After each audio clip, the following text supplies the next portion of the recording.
I'm going to share with you the number one skill that you need to learn to 10x your income in your 20s.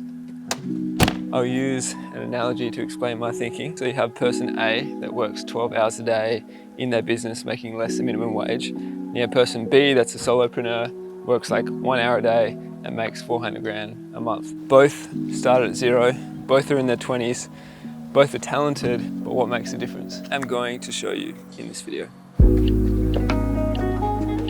Most people think working harder is the answer. Like working more will actually get to results quicker. This is counterintuitive because very little time is spent figuring out what to work on. Your car is driving 100 miles an hour, but in circles or in the wrong direction completely. You start to see results only when you realize your earning potential is not tied to the amount of hours that you work. It's simply a reflection of how intimately you understand and use the law of opportunity cost.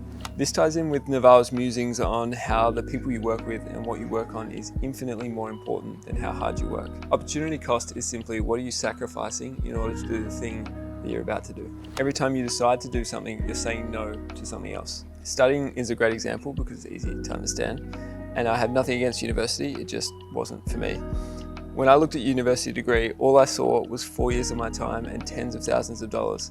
I wondered what would happen if I could spend the same 4 years and money investing in myself, starting a business, learning a skill, self-educating. Even if I blew all the money, it would still be a better outcome than whatever degree I decided to pursue. It was an exercise in opportunity cost, even if I didn't know it yet.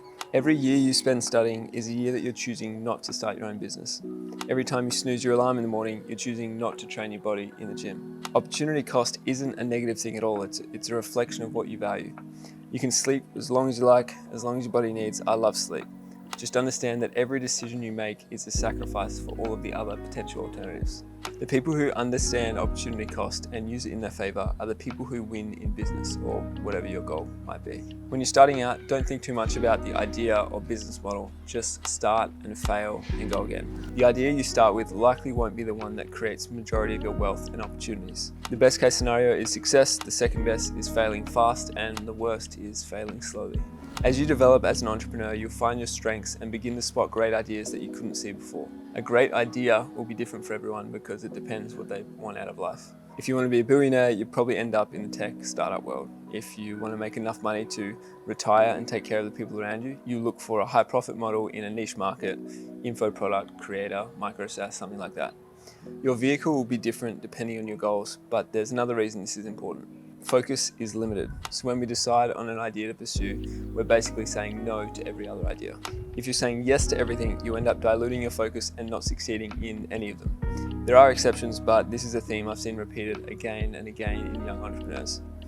Saying no is hard because of the feeling that you're missing out on something great. More money, more impact, more fun even.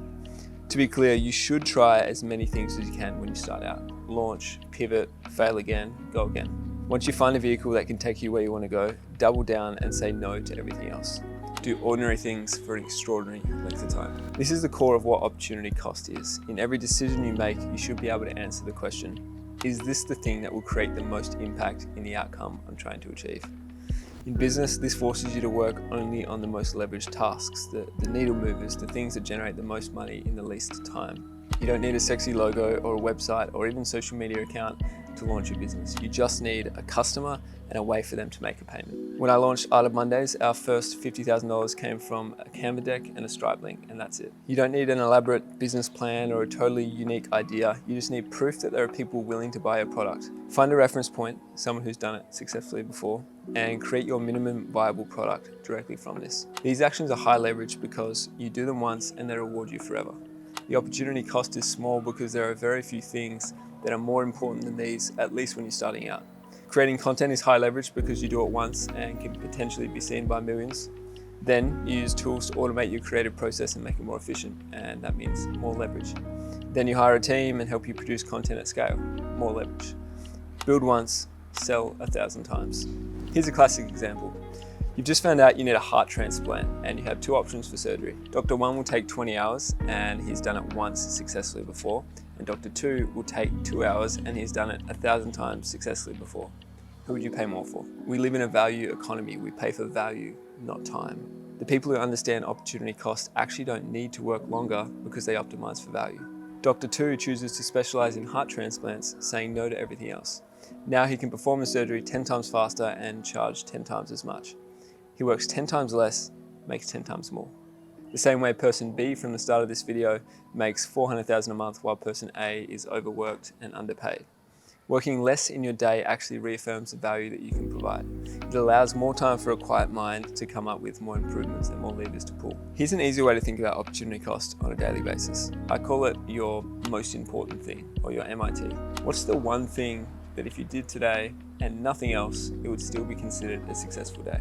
I like this frame because it forces you to think about the big levers. You don't get caught up in the urgent day-to-day things like replying to messages and admin and to-do lists, etc. Remove the urgent stuff that needs to be done anyway. Your MIT should be one high-impact, high-leverage thing that you can do today. Once you train your brain to focus on and action the most important tasks only, you'll find your output increase without you working longer hours. For everything else, delegate, automate, or eliminate. Examples.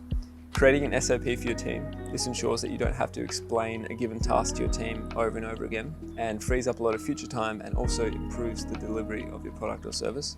Building a new product that can be sold without your time in the future. Automating something in your business. Removing friction opens up time to focus somewhere else. Coming up with content ideas.